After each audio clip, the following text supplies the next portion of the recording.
د بغلان ولایت د ترافیکي پولیسو هڅې د موټر چلوونکو د قانوني کېدو او په دې ولایت کې د ترافیکي پیښو د کمولو په موخه روانې دي.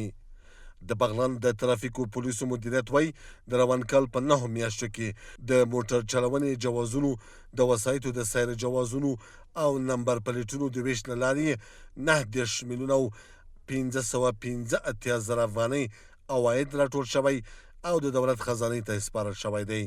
د یاد مدیریت د معلوماتو له مخې په همدې موده کې د قانوني مراحلو تر بشپړېدو وروسته 3932 جلده د موټر چلونې او سیر جوازونو د نوي تجدید او مصنع په بڼه موټر چلوونکو ته ویشل شوي دي.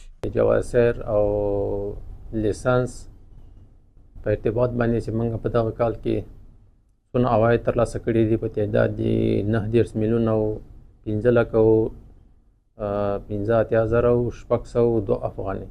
حادثات ترافیکی که است در سطح ولایت بغلان بعد از فتح اعمارشان بسیار پایین آمده. همین کورس های قواعد و مقررات ترافیکی است که فعلا هم جریان داره و تاثیرات مثبت دارند بالای راننده های عزیز ما. همدارس د بغلان د ترافیکي مدیریت د موټر چلوونکو د پوهاوی د کچې لوړولو په موخه د موټر چلونې روزنیز کورسونه هم ترسره کړي.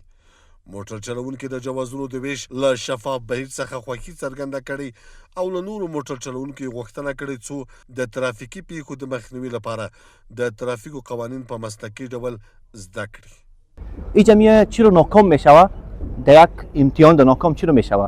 از خاطر که معلومات کسی نداره درباره ترافیکی و باید این تثقیف شو برای وطندارا که این چیز مهمه، ضروری است بسیار. باید ما به کلی موتروانای نمی است که بیان قانونی درس بخوانن، لیسانس بگیرن و به جاده عامه رانندگی و موتروانی کنن.